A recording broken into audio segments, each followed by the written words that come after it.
A tale that instills fear in those who listen tells of a colossal white-backed crocodile in Sarawak, infamous for causing terror in the waters of Batang Lupar.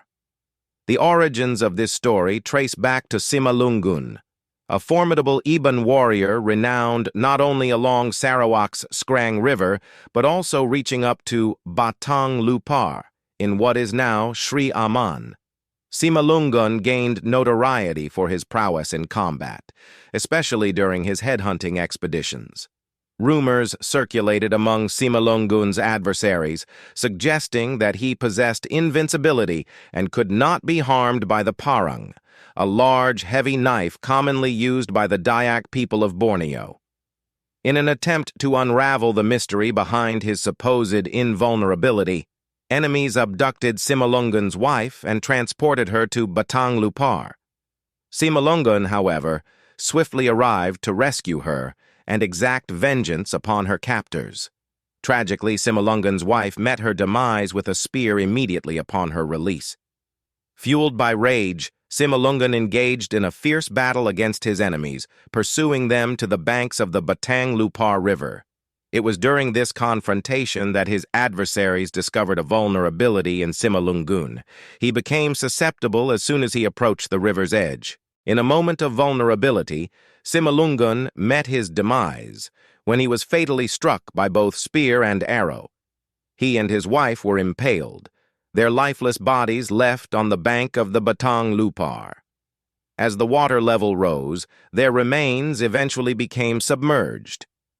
After an exhaustive and fruitless search, a powerful shaman, who happened to be a relative of Simalungun, had a profound dream about the deceased warrior and his wife. In this dream, Simalungun conveyed his desire for revenge. The following day, the shaman journeyed to the very spot along the Batang Lupar where Simalungun and his wife had met their tragic end. Utilizing his mystical abilities, the shaman invoked the aid of the ancient Iban gods, beseeching them to transform Simalungun into a colossal white-backed crocodile, driven by a relentless pursuit of vengeance against both his killers and their future generations. This crocodile, believed to embody the spirit of Simalungun, came to be known as Bujang Senang, named after the Senang River in Batang Lupar. Bujang Senang defied typical classification, neither a mere lizard nor a dinosaur. It earned the moniker Terror Lizard for good reason. For decades, stretching back to 1941, this 20-foot white-backed saltwater crocodile struck terror into the hearts of the people of Batang Lupar and beyond, claiming numerous lives. The exact toll exacted by Bujang Senang during its lengthy reign remains uncertain. However, between 1982 and 1992 alone, there were recorded 14 attacks attributed to the vengeful crocodile. In the initial incident, which became public knowledge through media coverage, Bangan Anakpali from the Rumapali Longhouse in Sri Aman was seized by Bujang Senang just 2 days before his scheduled installation as the headman of the Longhouse. Bangan and his brother Kabir were engaged in prawn hunting in the Batang Lupar River on that ill-fated day. Around midday, while still in pursuit of prawns, Kabir noticed a kingfisher flying by, which was traditionally considered a bad omen. Feeling uneasy, Kabir warned Bangan, who was persistently searching for more prawns. Eventually, Bangan decided to turn back. However, as he approached Kabir, he inadvertently stepped on what he thought was a submerged log at the river's murky bottom. "What is this? It feels like a log," he inquired of Kabir. Before Kabir could respond, there was a colossal splash, akin to a thunderous sound, and suddenly, Bangan vanished from sight.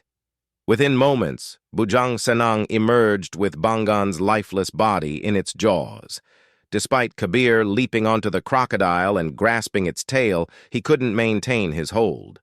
It was during this struggle that Kabir noticed the distinctive white stripe on the crocodile's back. A 5-day search ensued, involving the police and the Department of Wildlife and National Parks, Perhilatan. At the conclusion of the search, only the upper half of Bangan's body was recovered, with no trace of the crocodile or the remaining parts of his remains. By 1991, Bujang Senang had reportedly claimed the lives of 13 individuals. The subsequent year witnessed another attack by Bujang Senang, this time occurring at Palaban River in Batang Lupar. Dayang Anakbayang and her mother were making their way upriver toward their paddy field near Palaban River. As the water level rose and the skies darkened, Dayang assisted her mother in disembarking before attempting to follow suit. In an abrupt moment, she was swiftly pulled beneath the water. Dayang's screams filled the air, leaving her mother horrified as she witnessed her daughter being dragged away from the riverbank by a massive crocodile. Desperate for help, Dayang's mother cried out. Dayang's brother Ani, already working in their paddy field, rushed to the scene with some friends, initiating a search for Bujang Senang. The residents of Rumah Bayang also joined the efforts. Tragically, Dayang's lifeless body had sunk to the riverbed. Mandao, present with Enye, along with Jupong and Enye's cousin Sidi Imam, commenced a locator spell. 2 hours later, Enye located Dayang's body.